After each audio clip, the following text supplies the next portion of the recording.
Muchas dudas el domingo pasado y varias personas me comentaron sobre estas dudas acerca de la oración. Yo les dije incluso que, puesto que no estaban presentes, no me pueden apedrear, pero seguramente hubo inconformidad, desorientación y, como digo, muchas dudas. Y hoy vamos a completar la idea partiendo de los mismos pasajes que corresponden del Evangelio de Lucas. Vamos a completar la idea acerca de la oración. Y déjeme comenzar aclarando, no es que nosotros no creamos en la oración, no es que no se trate de orar. El Evangelio de Lucas es de los 4 el que más énfasis pone en la oración que Jesucristo hace y en las invitaciones que Jesucristo nos hace a orar. Es correcto que tengamos reuniones de oración, es correcto que tengamos veladas de oración, es correcto, es edificante que nos pongamos de acuerdo para orar, por supuesto que sí. Dejemos eso perfectamente asentado. Sin embargo, ¿en dónde está el problema? El enemigo, que siempre nos engaña de maneras sutiles, hace que, precisamente de manera sutil, quitemos la vista de Dios para ponerla en otra cosa, aunque esa cosa sea buena.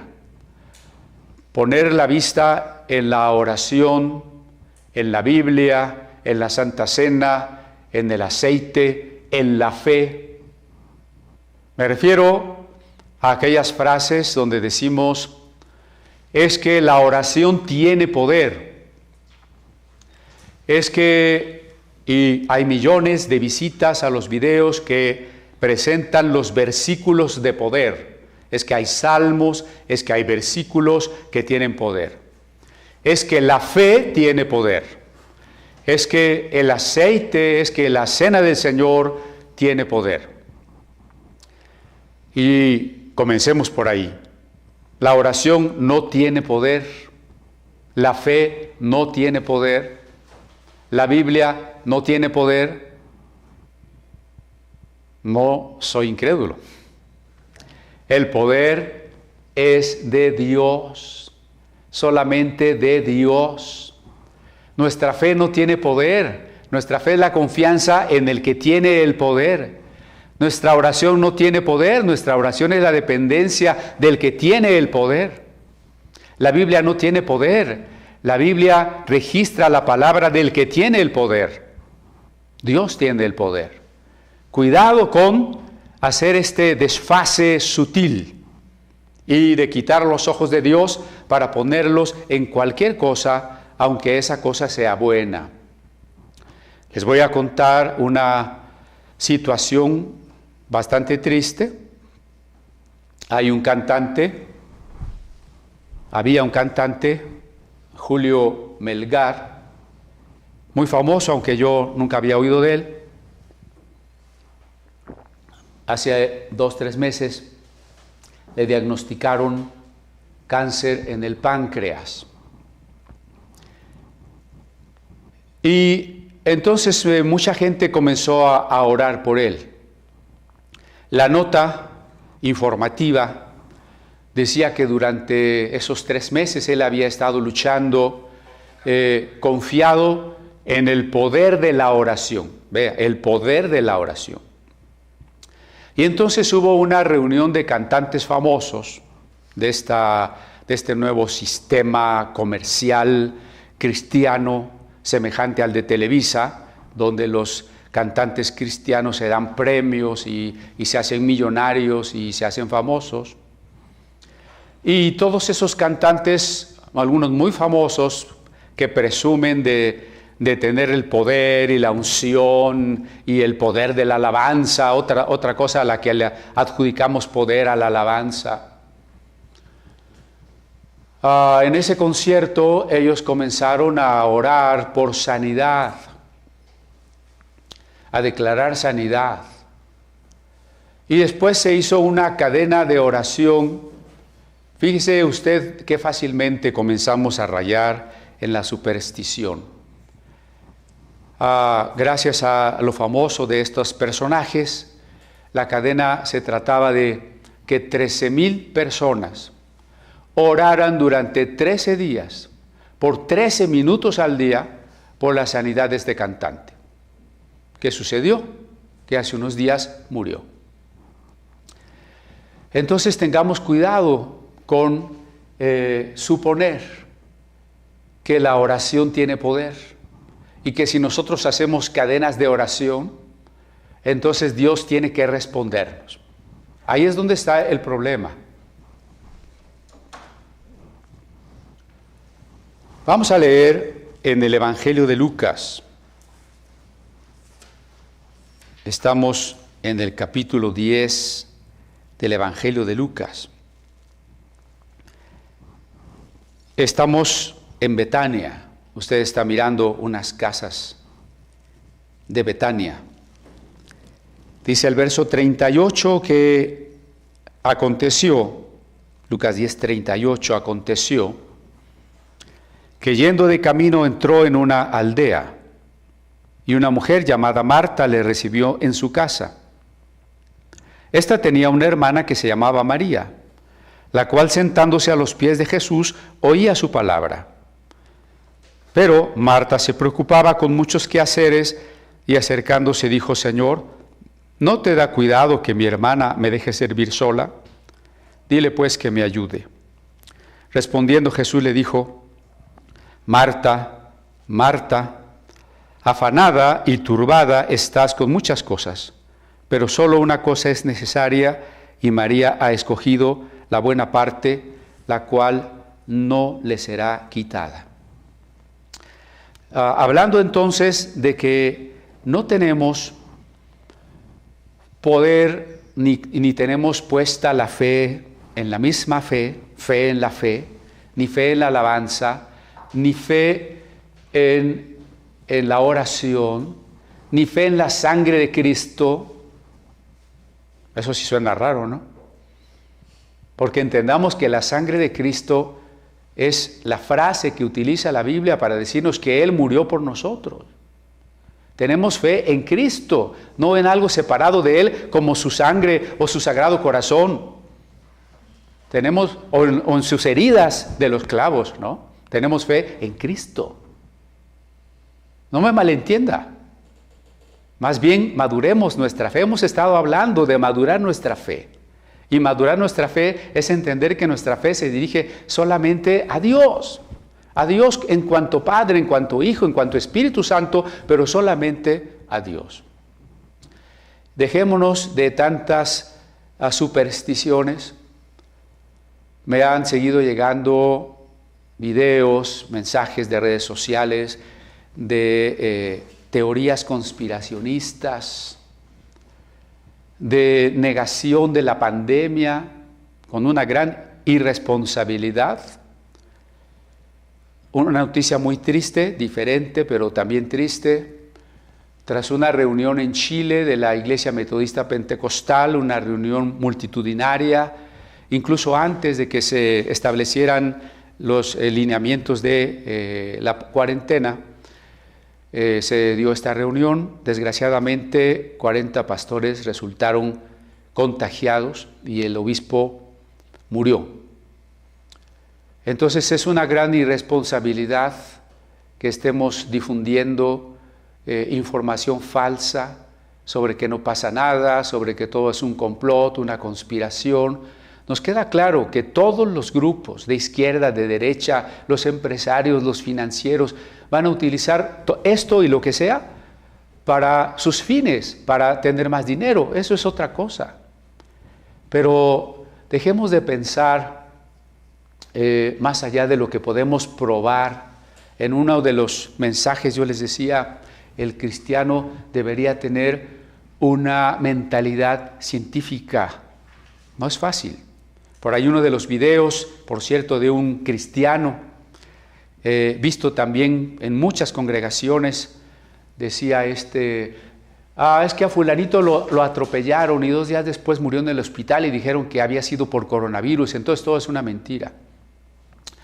Bueno, hubo un filósofo llamado Roger Bacon que nos decía que quitemos los ídolos, que son las creencias falsas con respecto a las explicaciones científicas. Que a una persona la hayan atropellado no quiere decir que no hubiera estado contagiado con coronavirus. Y que se haya muerto después de ser atropellado y se haya complicado su situación por la infección, no niega que la infección sea real. Entonces, nosotros damos por sentados casos de los que no tenemos pruebas y que ni siquiera lógicamente pensamos en términos científicos, ¿no? Que si el culpable es China, que si es Estados Unidos, que si unos absurdos tremendos, ¿no? Para el viernes había audios circulando en las redes que decían, es que hoy a las 11 de la noche van a echar inyecciones más fuertes del virus. Es que va a haber helicópteros soltando virus por toda la ciudad, porque ya quieren acabar con la población. Semejantes tonteras, ¿no? Usted pregúntese nada más, en aquella pandemia de la peste negra en el siglo XIII, ¿acaso fue China, Estados Unidos, Bill Gates? Y murió 1 de cada 3 personas. La epidemia de cólera en México de 1833, que murió 1 de cada 2 personas. Eran los Illuminati, los masones, los protestantes que querían acabar con los países católicos, como dice por ahí una señora despistada de Argentina. Tenga cuidado. Vamos a responder entonces cómo debemos de orar. Y usted tal vez diga, bueno, sí, pero el pasaje que acabamos de leer de la visita de Jesús a sus amigos, Marta y María, y por otros pasajes, especialmente del Evangelio de Juan, sabemos que también era la casa de Lázaro, el que murió y fue resucitado por Cristo. Y vemos que Jesús era tan humano, tan verdaderamente hombre, que tenía amigos y tenía amigas. Y en su camino hacia la muerte, su camino hacia Jerusalén, hacia la cruz, pasó por Betania.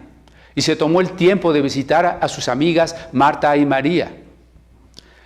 Pero el texto siguiente, el capítulo 11, verso 1, dice, aconteció que estaba Jesús orando en un lugar. ¿Ve?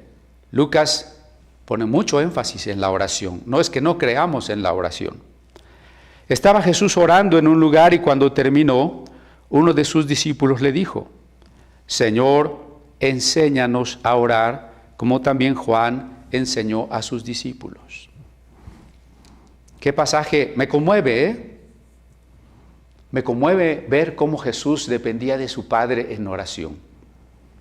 Me conmueve que sus discípulos vieron su ejemplo. No lo vieron ni le oyeron predicando de la oración, lo vieron orando. Y entonces le dijeron, Señor, enséñanos a orar. Si orar fuera tan sencillo, lo es en cierta forma, voy a decir por qué, pero también es tan difícil que ha habido esta distorsión que hemos criticado, y yo sé que incluso con ironía, pero ha sido necesario con ironía para que usted despierte, para que abra los ojos, para que diga, necesito madurar mi fe. Vamos a hilar estos 3 pasajes, porque la petición de los discípulos, enséñanos a orar, nos muestra que es necesario aprender a orar. ¿Cuáles son los 3 pasajes que tenemos que hilar?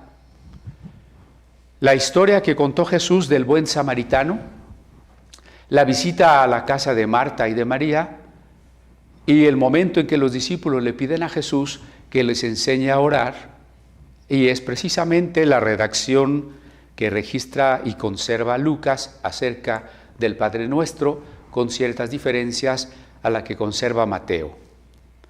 De estos 3 pasajes, vamos a tratar de extraer, de dilucidar 5 principios de la oración, 5 principios clave de la oración.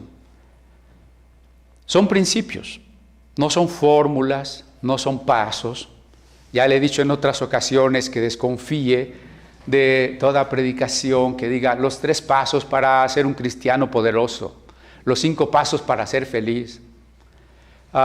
Un libro que se llame Los 6 pasos para ser rico solo enriquece al autor. Desconfíe de todas esas formulitas simplonas que prometen algo. Orar, andar en el Espíritu, ser cristiano no es fácil, requiere estudio y meditación de la palabra que nos lleva toda la vida.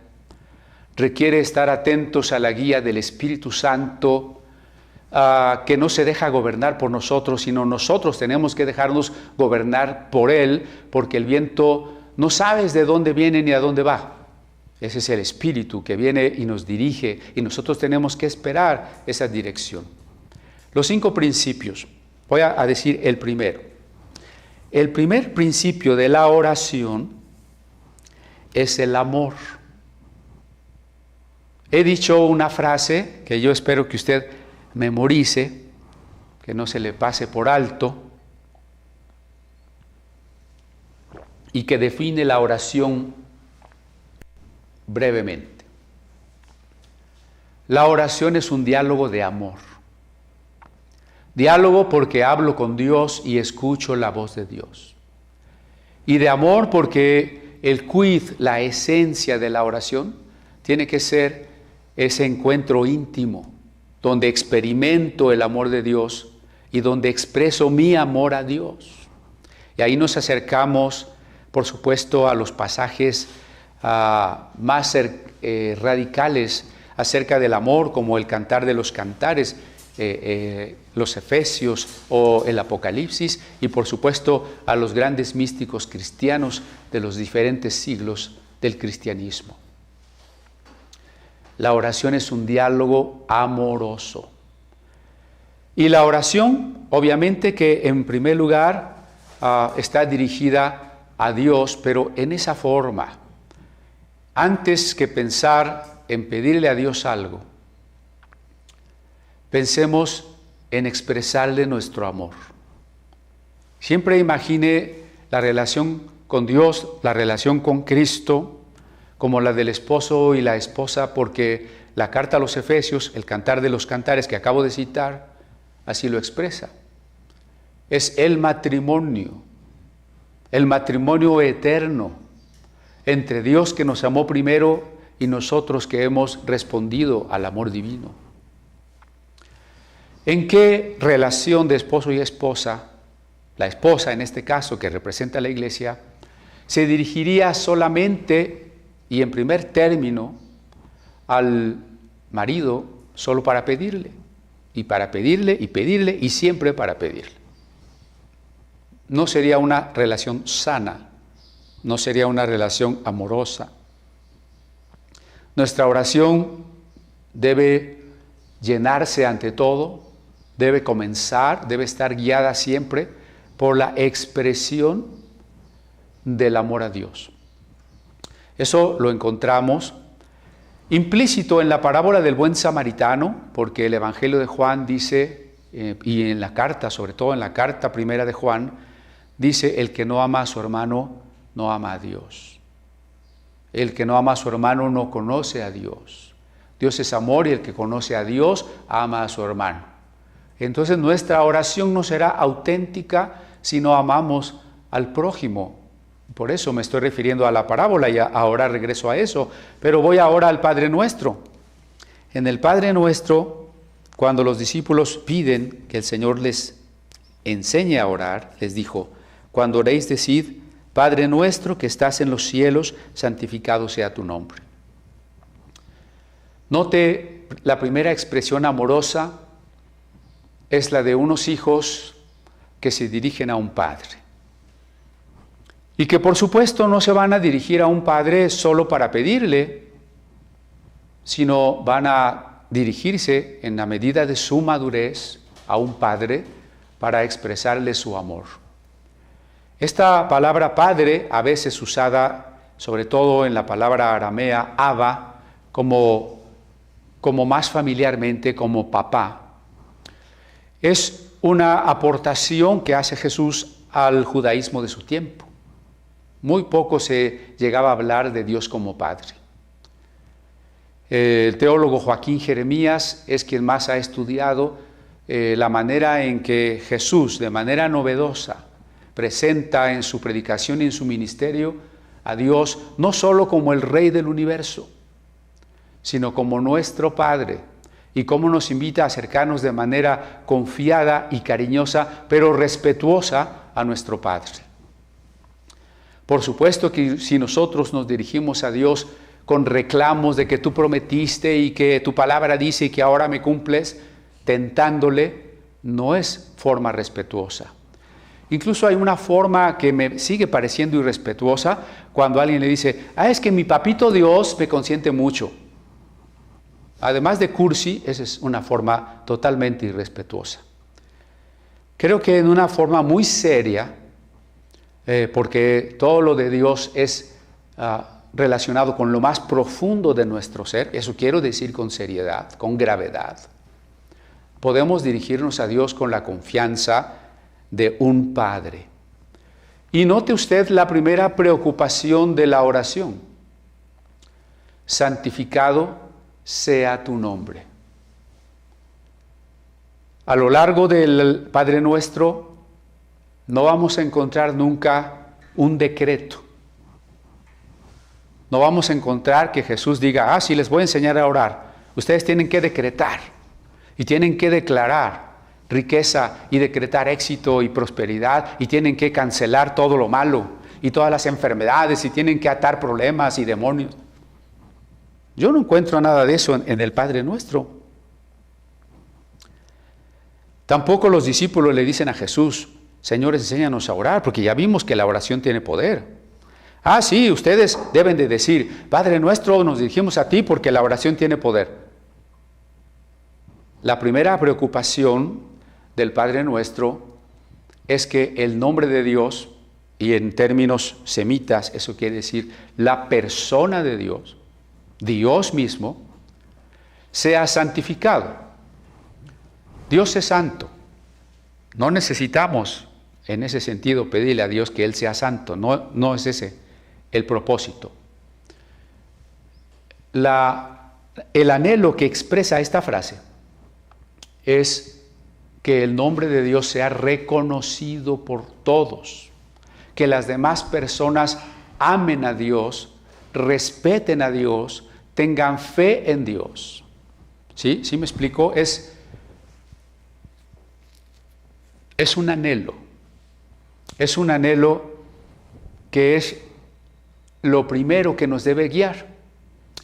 Si la oración es un diálogo de amor, la primera petición expresa ese amor, tanto en el reconocimiento de dirigirme a Él como a un Padre, como en el anhelo que guía mi vida de que su nombre sea reconocido, de que se reconozca su gloria, de que se reconozca que Él es el proveedor, que Él es el que nos da la vida, que se reconozca que Él es el ser absoluto, que se reconozca que Él es el fin último de la existencia.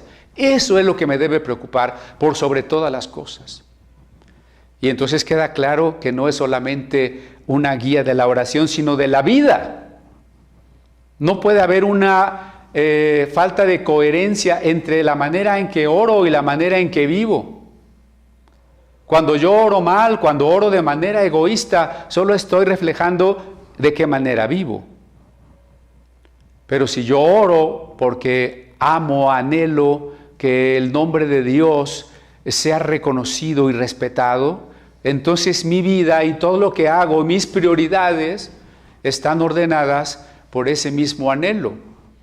Esa es la importancia de la oración. Aquí quiero que vayamos descubriendo juntos muchos aspectos, muchas aristas de la importancia de la oración, pero nada que ver con la superstición. En el relato de el samaritano encontramos precisamente el vínculo por el que la semana pasada me pasé de la ayuda al prójimo a la oración. Porque yo le decía que no oremos por cosas, por ámbitos en los que no podemos hacer nada. porque la oración tiene que guiarnos precisamente a vivir y a actuar de una manera que el nombre de Dios sea santificado y sea reconocido. ¿Por quién? Por los demás. Por eso el énfasis que yo he dicho varias veces y lo voy a repetir, no diga para la gloria de Dios pensando solo en Dios, porque Dios es glorioso por sí mismo y ninguna criatura, ningún ser finito puede darle más gloria de la que Él tiene. Dice en el profeta Isaías, gloria de los hombres no recibo. Entonces, ¿por qué decimos para la gloria de Dios? Porque la gloria de Dios es lo que se manifiesta de Él, y lo que queremos es que los demás puedan comprender, puedan percibir lo que se manifiesta de Dios para que el nombre de Dios sea santificado. Entonces, cuando usted dice para la gloria de Dios, lo que debe estar en su corazón es el amor porque los demás contemplen y reconozcan a Dios. Y no el menosprecio por los demás, pensando que lo único importante es Dios y no el otro. Porque la parábola del buen samaritano me está mostrando que tú puedes ser sacerdote o levita, pero si no te interesa el otro, entonces no amas a Dios. La parábola del buen samaritano nos muestra que la oración, que es un diálogo de amor, tiene que implicar el amor al prójimo. Por eso estoy en el primer principio de la oración: amor a Dios, amor al prójimo. Amor que se manifiesta en esta solidaridad con el que sufre, que se manifiesta en la compasión. Compasión, que las entrañas de misericordia se conmueven. Déjeme, para que quede más claro, ponerlo en contraste con lo que decía este filósofo Federico Nietzsche, hijo de pastor, estudiante de teología, porque él iba a ser pastor. Su padre enfermó gravemente. Nietzsche comenzó a pedirle a Dios que sanara a su padre, a orar, que sanara a su padre. Pero su padre murió. Entonces Nietzsche se enojó con Dios. Vean, cuando nosotros estamos esperando que Dios tiene que responder nuestra oración, y si no la responde, entonces decimos, entonces, ¿dónde está Dios? Todo es mentira.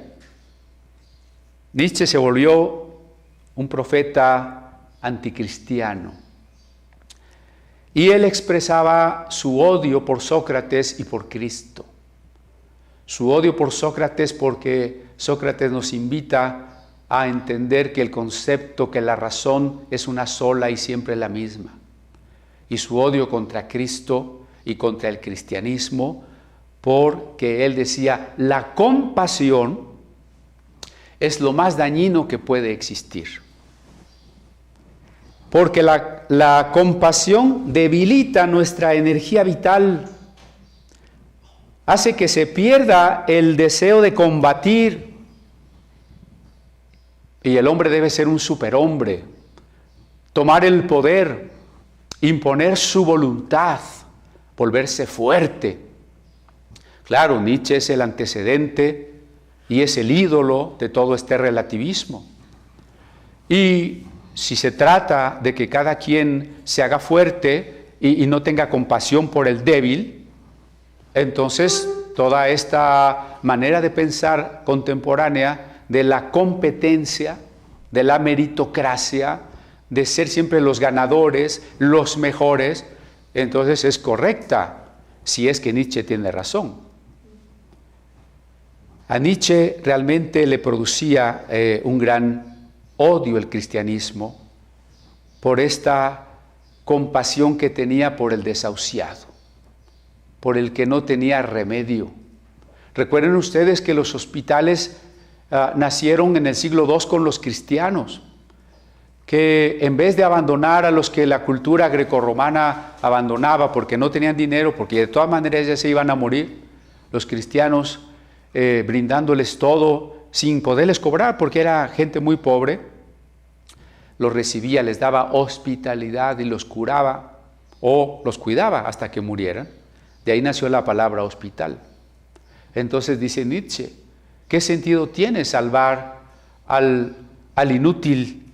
¿Qué sentido tiene hacer algo, sentir compasión por el que ya no sirve, porque es el que es una carga, un lastre? frente a esta escala de virtudes en donde el egoísmo y la voluntad de poder tienen el primer lugar, está la escala de Cristo, que debe guiar nuestra oración, la compasión. Por supuesto que si nosotros oramos experimentando la compasión, entonces vamos a llegar a la acción. Cuando nosotros decimos que el primer principio de la oración es el amor, es que yo oro para entregarle mi vida a Dios. No oro para que Él me dé lo que yo quiero. Oro para entregarme a Él. ¿Usted cree que Jesús estaba orando y orando para que su Padre se convenciera de darle algo? ¿O era una expresión amorosa de Jesús hacia su Padre? Oramos por los demás por amor. Y entonces la oración intercesora correcta, auténtica, que nace genuinamente del corazón, se va a traducir en acción. Y por eso es tanto una oración como una acción por el prójimo, por el cercano.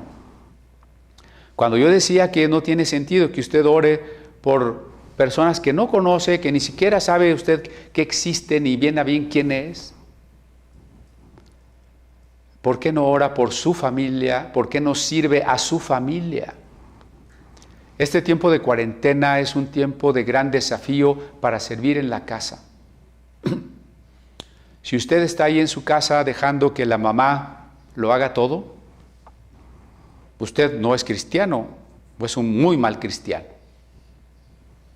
Si usted está ahí en la casa viviendo solo para perder el tiempo, para dedicarse a lo suyo, aburriéndose en lo suyo, si usted no está viendo qué necesita su mamá, su papá, su abuelo, su hijo, su hermano, su esposo, su esposa, brindándoles lo más que se pueda en plática, en cariño, en atención, en comprensión, en ministración de la palabra, entonces no hemos entendido qué es el prójimo.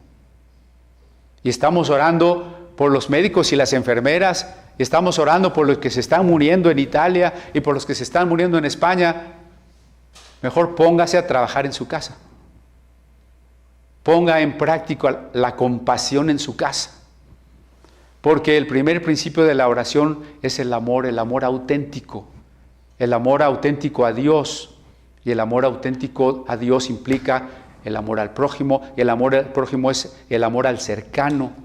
Un amor que se convierte inmediatamente en acción. Voy al segundo punto. El segundo punto tiene que ver con la contemplación de la voluntad de Dios. Para orar, nosotros estamos en ese diálogo que es plática y es meditación. Vea cuántas veces la Biblia habla de meditar. Los salmos especialmente se preocupan por invitarnos a meditar. Eso se ha perdido, ¿no? Los cultos, los que más se parecen a un show televisivo, no tienen un medio minuto de silencio. Todo es gritar y a un canto le sigue el otro y los amenes y las danzas. Y no estoy diciendo que el amén y la danza sea malo, pero tenga cuidado porque por ahí acabo de ver un video de una danza sensual, tremendamente sensual, de un joven totalmente afeminado, vestido prácticamente de hawaiana, bailando en un culto, ¿no? Pero bueno, a lo que voy es que no le damos tiempo a la meditación ni en el culto, ni en la vida privada, ni siquiera en la oración. Señor, te pido. ¿A qué horas meditaste? ¿A qué horas trataste de escuchar la voz de Dios? ¿A qué horas trataste de entender su voluntad? Por eso vamos al relato de María y Marta. María, dice el verso 39, estaba sentada a los pies de Jesús y oía su palabra. Este pasaje es de esos que nos muestra el lugar que Jesús le da a la mujer. ¿Y por qué no necesitamos al feminismo trasnochado neomarxista.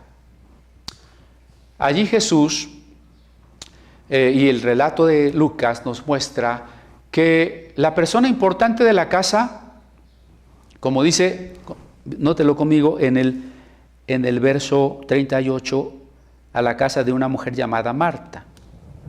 La señora de la casa es Marta. Lázaro aquí ni aparece. No sé si era el hermano menor, si no estaba o vaya a saber qué, pero la persona importante es Marta. Jesús llega a la casa de Marta. Ahora, Marta tiene una hermana menor que se llama María. Entonces, primera importancia a la mujer, ¿no? Mencionarla así como la señora de la casa. En el Evangelio de Lucas, recuerde desde nuestra primera plática, entre las claves para entender a Lucas, hay que entender cómo Jesús le da importancia al que socialmente ha sido hecho a un lado. Gentiles, samaritanos, endemoniados, leprosos, mujeres. Es la casa de Marta. Y luego María se sienta a los pies de Jesús.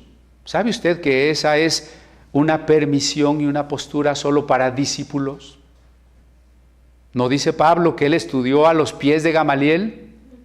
Claro, el maestro se sentaba en un taburetito y los discípulos en el piso cerca de él. Pero aquí es una mujer, una joven llamada María, la que toma el papel de un discípulo. Y Jesús, que es todo un maestro, es un gran maestro, es el maestro por excelencia, se toma la molestia de enseñarle a ese discípulo. ¿No es maravilloso el lugar que le reconoce Lucas a estas mujeres? Bien, entonces, pero bueno, Marta mientras está preparando la comida, está lavando algunos trastes y bueno, se siente atareada, como algunas amas de casa que son muy nerviosas, muy aprensivas, que nunca pueden dejar de estar limpiando aquí y allá. No digo nombres, ¿no? Pero las hay. Despreocúpese un poquito de ese tiempo para lo importante, ¿no? Porque cuando la mujer se pone nerviosa, a veces ya no sabe cómo actúa de manera un poco imprudente.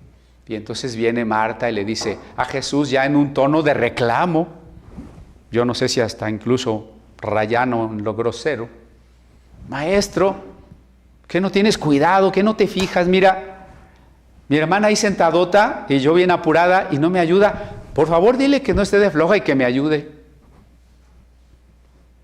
Uno diría, no, pues sí. A ver, María, pues vete a ayudarle a tu hermana. Pero, ¿cuál es la respuesta de Jesús? Marta, Marta, afanada y turbada estás con muchas cosas. Estas palabras de Jesús se aplican hoy a muchas amas de casa que están muy preocupadas, y es comprensible. Tener a los hijos y al marido todo el día en la casa durante 3 meses debe ser muy pesado. Y también hombres y jóvenes estaremos afanados, preocupados por pendientes, por problemas económicos y por muchas otras cosas, turbados porque ¿qué va a pasar? Si se levanta la cuarentena, viene el problema económico, la recesión, el tiempo de recuperarnos, los trabajos perdidos, afanados y turbados. Creo que la mayoría podríamos hacer nuestras estas palabras de Jesús. Debemos reconocer que estamos afanados y turbados. Pero Jesús se lo dice precisamente para que comprendamos que no es la mejor actitud, que no es lo que debería dominar nuestro corazón ni nuestra acción. Entonces Jesús continúa con una frase sorprendente: pero solo una cosa es necesaria. ¡Wow!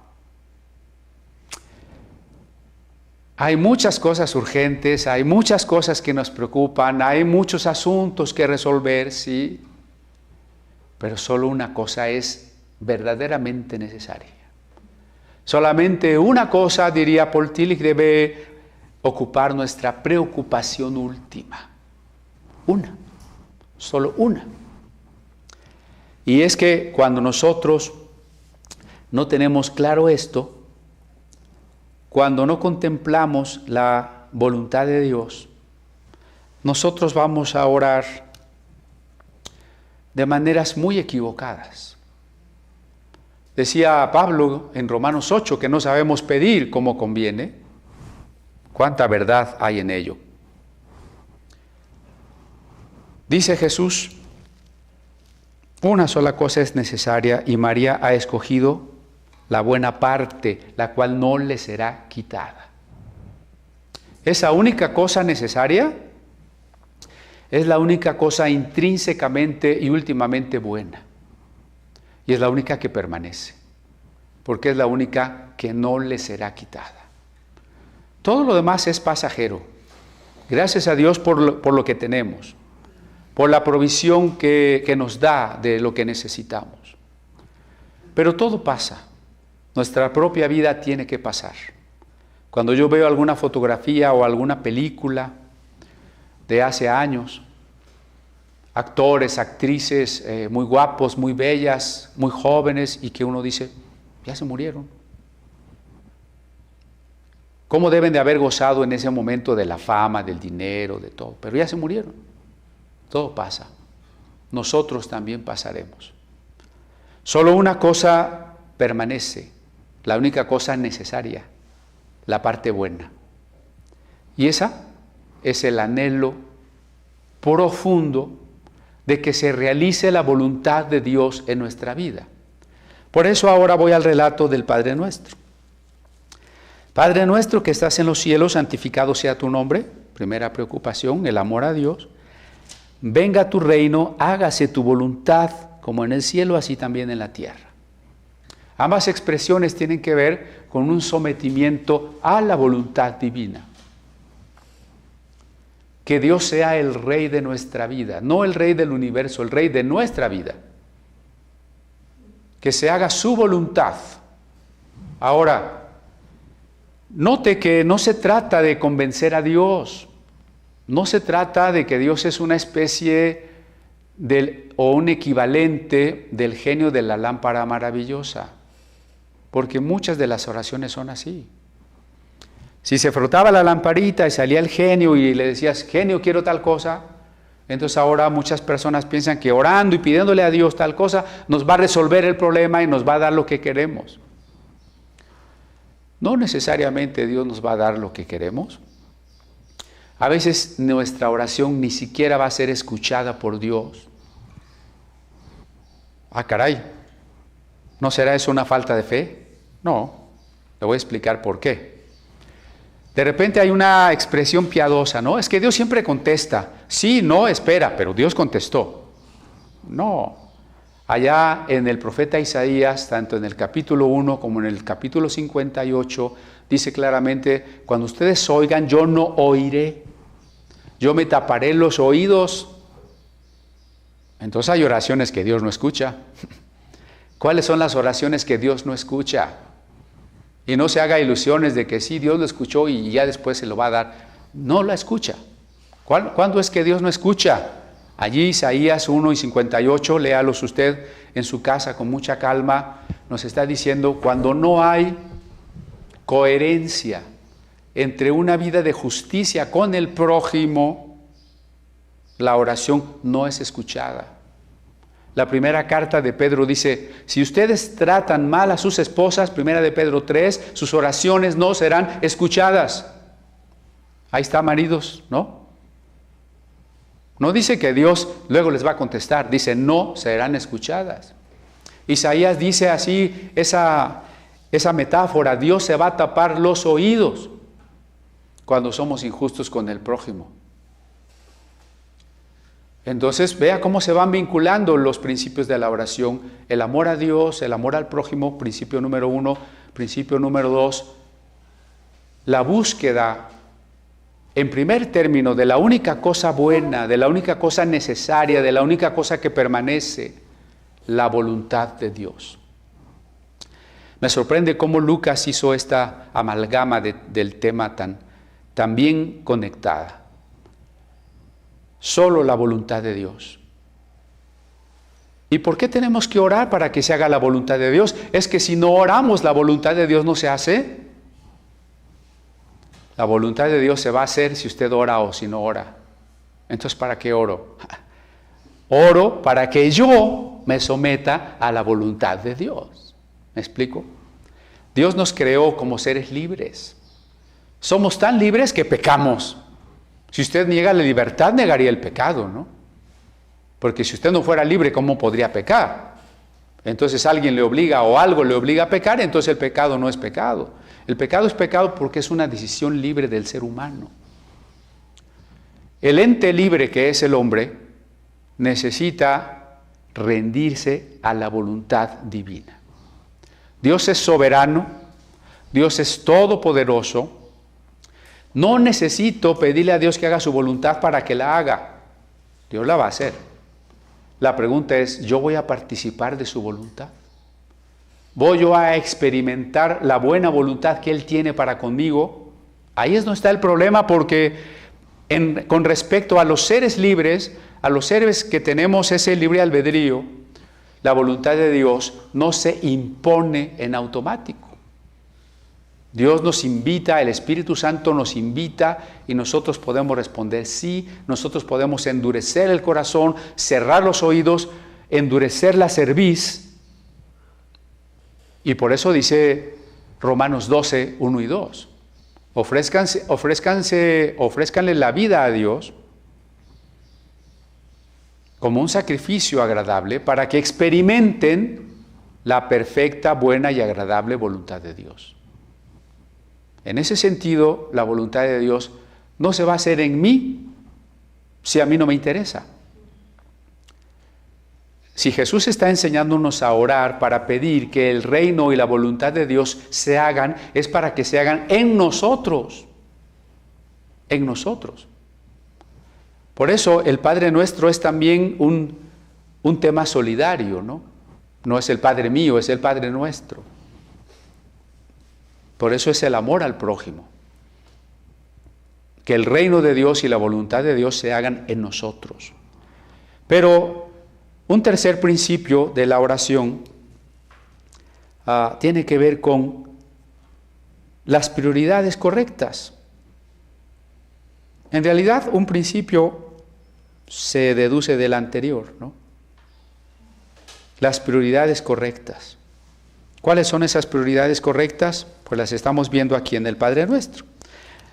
La prioridad de Marta era una casa limpia, ser una buena anfitriona, quedar bien con el visitante, que le dijera qué rico guisas. La prioridad de María era aprender la palabra. Era aprovechar esa oportunidad que el judaísmo nunca le había dado a una mujer de sentarse a los pies del maestro y ser un discípulo. Esa era su prioridad. Cuando nosotros vemos el Padre Nuestro, no vamos a encontrar que Jesús pida abundancia ni riqueza, nunca. Sigamos leyendo en el Padre Nuestro, versículo 3. El pan nuestro de cada día, dánoslo hoy. Queridos hermanos y hermanas, que creen en la idea de que Dios quiere que seamos ricos. Bueno, habrá algunos que sean ricos porque a Dios así les permitió nacer o estar en las circunstancias adecuadas. Pero la mayoría de la población y por ende la mayoría de los cristianos no seremos ricos. Es una doctrina equivocada. Suponer que con la oración y con la fe y con los decretos el dinero va a venir a nosotros en cantidades exorbitantes. Porque es en este momento donde en todo caso Jesús hubiera dicho, no danos el pan, sino danos riqueza. Como por ahí un libro esotérico muy vendido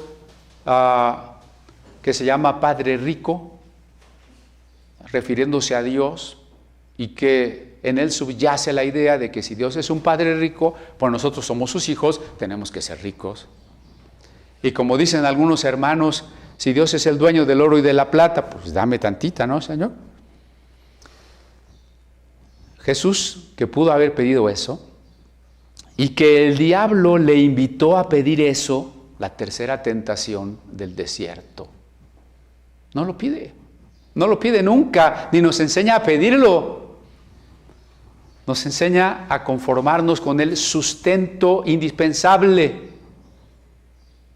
¿Por qué mucha de la preocupación en esta cuarentena está inquietando los corazones?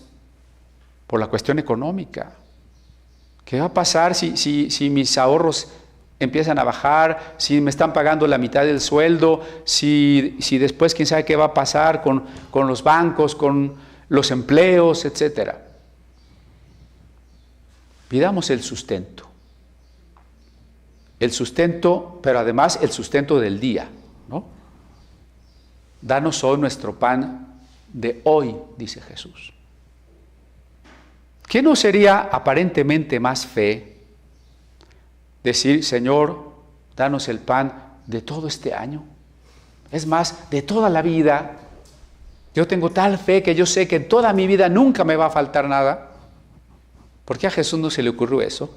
Pues porque usted no estaba para sugerírselo, ¿verdad? ¿Por qué en vez de pedir el pan, Jesús no pide de una vez un carro último modelo, una residencia cerca? No, creo que Jesús se quedó muy chiquito aquí. Jesús no tenía la asesoría de estos grandes apóstoles de la riqueza, ¿no? Mejor limitémonos a las enseñanzas de Cristo. Danos hoy el pan de hoy. Mañana, quién sabe qué pase, ¿no? No me preocupa.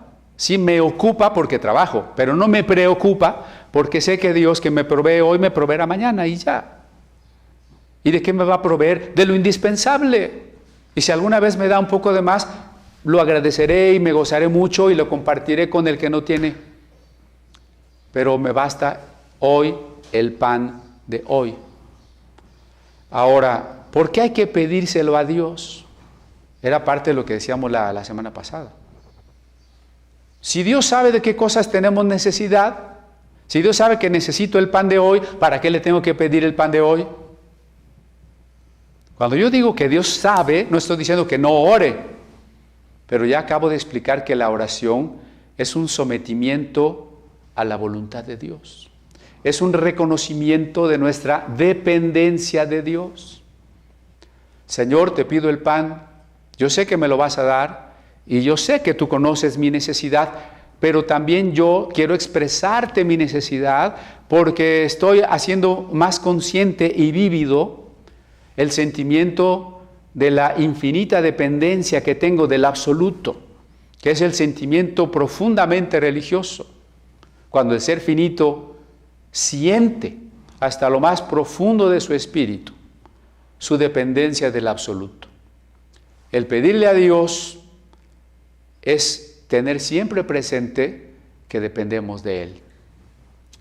Usted como un hijo de Dios puede pensar que Dios, como un padre, sabe que un hijo tiene necesidad y que hoy va a tener necesidad de dinero para su pasaje y el mes que viene para su colegiatura y que usted va a tener que dar dinero para que se compre la comida.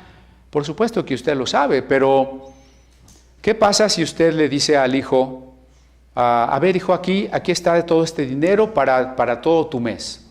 Pues a lo mejor no vuelve a ver al hijo hasta el mes que entra, ¿no? Dios nos permite la oración donde expresemos una dependencia constante, cotidiana. Por eso la idea expresada aquí, el pan de hoy. Porque mi dependencia de Dios, mi expresión de las necesidades ante Él, tiene que ser cotidiana, constante. Aunque Dios lo sabe, yo necesito entrar en esa paz, en ese reposo, de recordarlo, de ponerlo ante Él y saber que dependo de Él. Pero note las prioridades que estábamos diciendo. No pidió Jesús primero el pan. Imagínense que el Padre Nuestro hubiera empezado: Padre nuestro que estás en los cielos, tú eres un Padre rico, dueño del oro y de la plata, por tanto te pedimos el éxito, la prosperidad, el gobierno del mundo, la riqueza de las naciones. ¿Pudo haber pedido eso Jesús? Por supuesto. Pero Jesús tiene las prioridades correctas: su nombre, su reino, su voluntad. Y solo después, y en forma breve y como de refilón, y también del pan de hoy, ¿no? Ya. Así debería ser nuestra oración. Ese porcentaje de pedir por cosas materiales tiene que ser mínimo. Tenemos que pedir por las cosas del reino y la justicia divina. Tenemos que pedir también por nuestras necesidades espirituales ante todo. Mire lo que sigue: perdónanos nuestros pecados porque también nosotros perdonamos a todos los que nos deben. Esa es una necesidad espiritual. Hay gente ahora que está, y qué bueno que esté, previniendo, cuidándose, incluso comprando cualquier medicamento que por ahí dicen que tal vez sirva. Bueno, pues ya lo tengo. Qué bueno que usted esté preocupado y precavido. Pero ¿y su vida espiritual? ¿Ya se puso a pensar que usted trae un espíritu de rebeldía? Con espíritu no quiere decir demonio, actitud. Una actitud de rebeldía, una actitud de orgullo, una displicencia por las cosas divinas, una indiferencia por la entrega a Dios, un temor, una angustia infundados precisamente porque no está dependiendo de Dios y se está dejando arrastrar por las circunstancias, y peor, por las falsedades que se dicen acerca de las circunstancias. Esos son pecados. Esos y muchos otros que cada quien conocerá, y que solo cuando escogemos las prioridades correctas, estamos en la postura de que el Espíritu Santo nos redarguya. El Espíritu Santo es una luz que puede alumbrar a aquel que quiere ser alumbrado. El Espíritu Santo, simbolizado como una paloma, tiene el murmullo suave de una paloma que solo puede ser escuchado por el que quiere escucharlo. Por eso usted necesita anhelar las prioridades correctas en su vida para que el Espíritu Santo le pueda redarguir de todas aquellas cosas que usted tiene que confesar, de las que usted tiene que arrepentirse.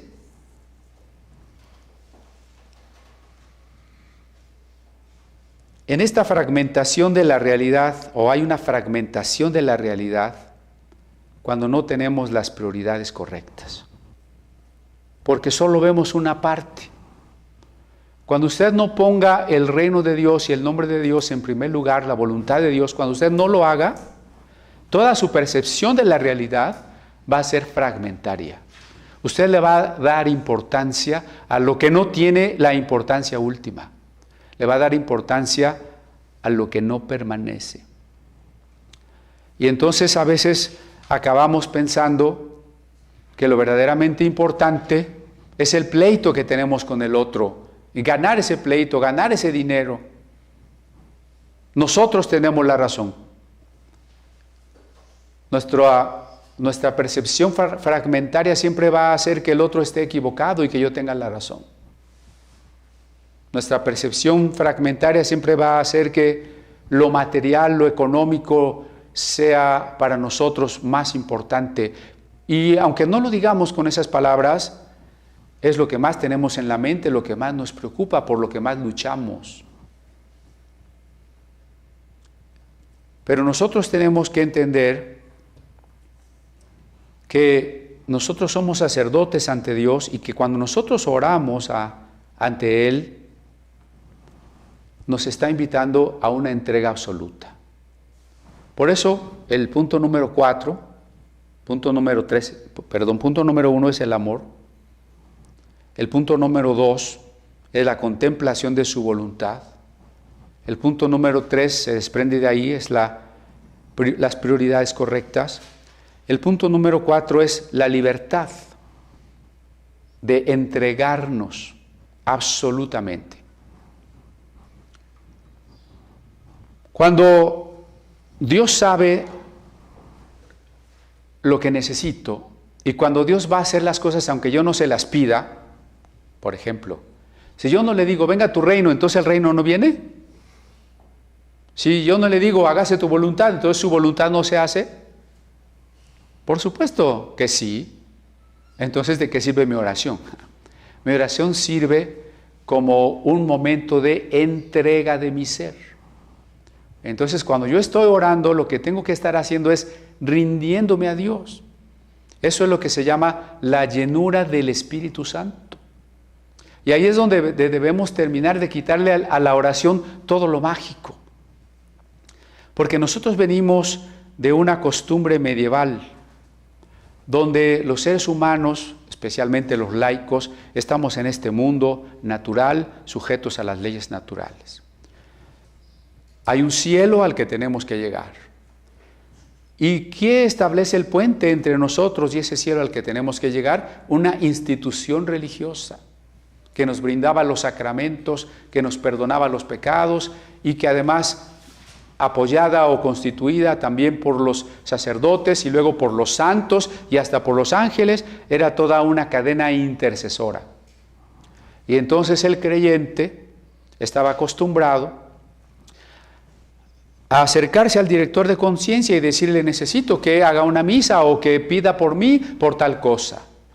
Y entonces ya se hacía, por ejemplo, una misa, su pago de por medio, para pedirle a los santos, a los ángeles, a la Virgen, que intercedieran ante Dios, ante Jesús, para que Jesús intercediera ante el Padre. Y nos hemos quedado acostumbrados a que necesitamos que todo el mundo interceda por nosotros, que se hagan cadenas de oración, que el pastor interceda por nosotros, que venga el apóstol y ore por nosotros. Usted es un sacerdote. El propósito de la oración es que usted se entregue a Dios de manera directa y absoluta.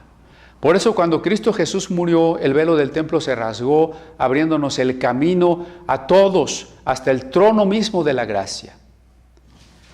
Y en ese entendimiento de la libertad, porque decía hace rato que Dios no nos obliga, pudiendo hacerlo, eso es claro. Dios es todopoderoso y soberano, entonces si Él quisiera obligarme, pues me obliga, por supuesto. Pero Él me permitió ser libre, para que yo respondiera al amor, para que yo le amara, y eso requiere libertad. Para que si yo no quería, pues entonces Dios no me forzara a amarle. Dios no quiere mandar a nadie al infierno. Si quisiera mandar a alguien al infierno, no hubiera mandado a Cristo a morir por nosotros. Si Dios mandó a Cristo es porque no quiere que el hombre se pierda. Tanto amó Dios al mundo que mandó a su Hijo. Pero entonces, ¿qué hay que hacer? Para que todo aquel que en Él cree no se pierda. La fe verdadera es la entrega. Hace rato dije que no tenemos fe en la fe. Este es nuestro quinto punto, ¿no? ¿Qué es la fe? Es la respuesta a la gracia y por lo tanto es el descanso, es el reposo.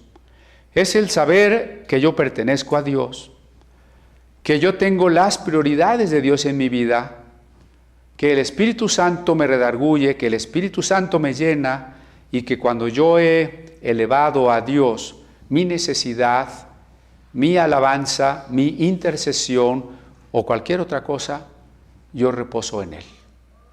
No sería coherente orar y decir que tengo fe y seguir tronándome los dedos. La fe es la confianza absoluta en Dios. No tengo fe en la fe, decíamos al principio, tengo fe en Dios. Sigamos con el Padre Nuestro. Perdónanos nuestros pecados, dice el verso 4, porque también nosotros perdonamos a todos los que nos deben. ¿No es esto el regresarnos a algunos puntos como la solidaridad? No es una condición, no hay condiciones para el perdón. El perdonar a los que nos han ofendido no es condición para que Dios me perdone. Es consecuencia de haber asumido realmente el perdón divino. Es decir, cuando embargado de la presencia del amor de Dios, soy movido al arrepentimiento, el amor de Dios me mueve a dejar mi pecado y pedirle perdón. Ese mismo amor y ese mismo perdón que yo experimento puede proyectarse hacia los que están cerca de mí. Perdónanos como nosotros perdonamos. Pero perdonar a los otros es una consecuencia. De lo contrario, sería imposible, ¿no? Sin haber experimentado y vivido el perdón de Dios, ¿cómo podría yo perdonar al otro cuando lo único que nace de mí es odiarlo y el deseo de destruirlo? Si Dios me pusiera condiciones para perdonarme, entonces, ¿quién alcanzaría el perdón? Entiéndase esta frase. La asunción verdadera del perdón divino, por parte mía, tiene una consecuencia natural del amor, el poder perdonar a sí mismo a los que me han ofendido. Por supuesto que podría resistirme, podría endurecerme, y entonces estaría yo estorbando la gracia de Dios y estaría yo estorbando la oración. No se puede orar o no se debería orar con resentimientos, a menos que en su oración usted diga, Señor, comienzo confesándote que tengo un resentimiento por fulano.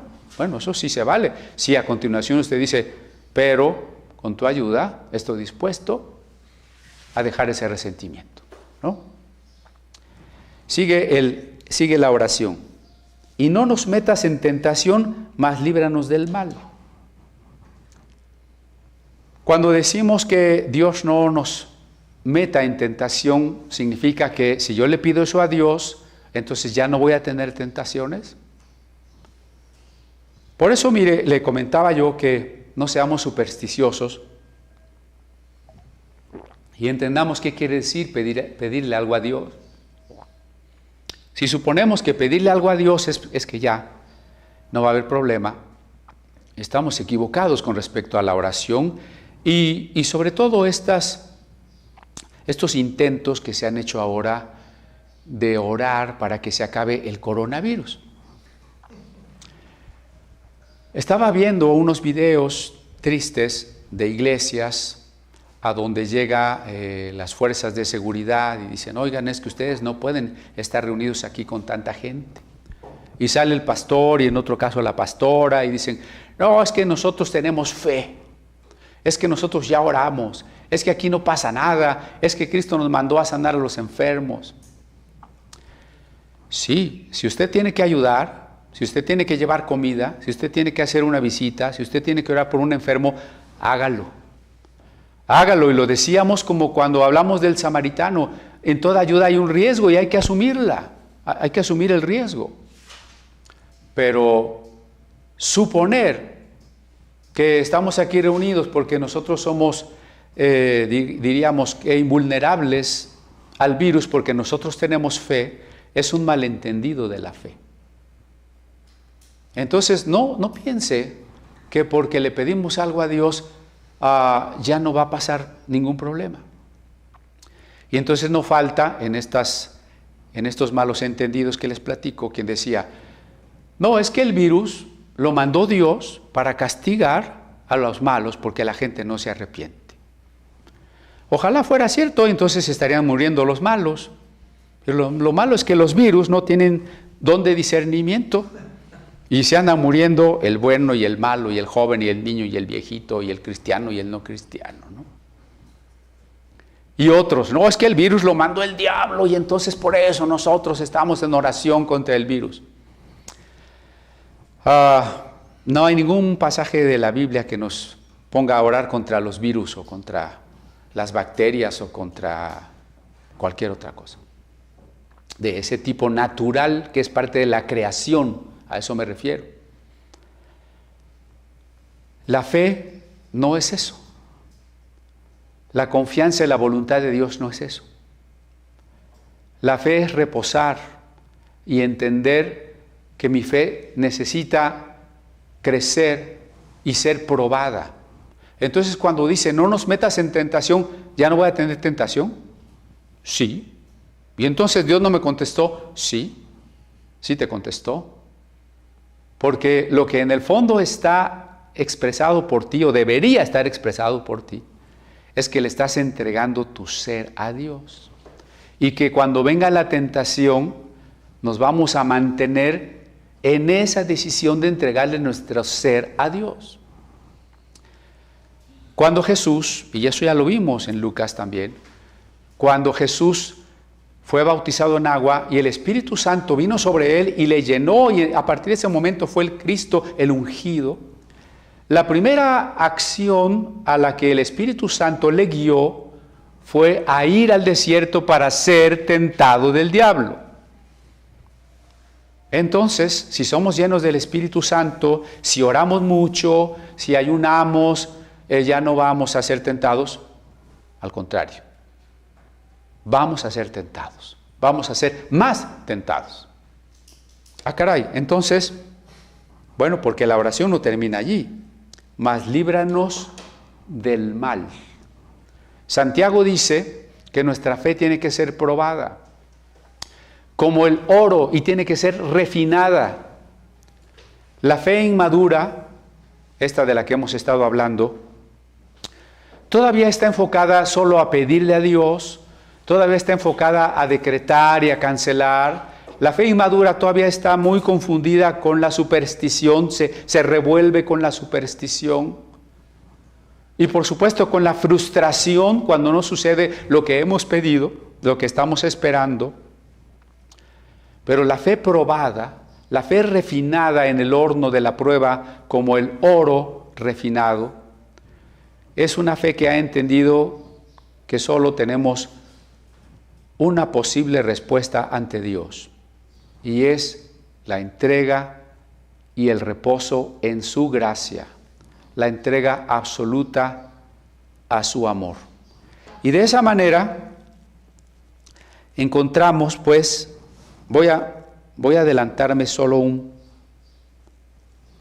punto para que trataremos la próxima semana. Me brinco hasta el verso 13.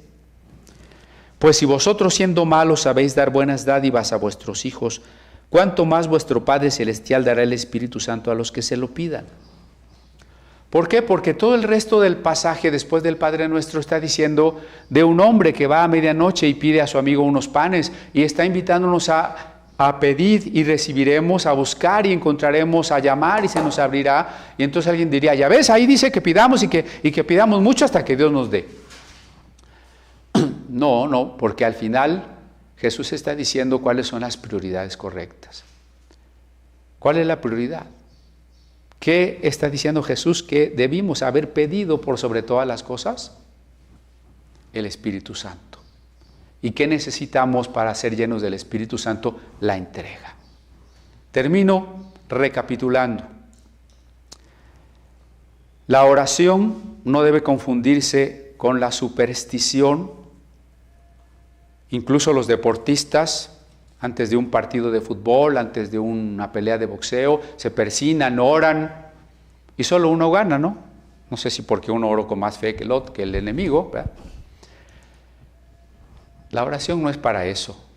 La oración no es para hacer para que Dios haga lo que nosotros queremos. La oración no es una especie de reunión que entre más seamos, más seguro que Dios nos conteste. Basta con que le pida usted, si es usted el único que le puede pedir eso. Es suficiente. Pero hay 5 puntos, 5 principios que deben guiar nuestra oración y que les acabo de compartir.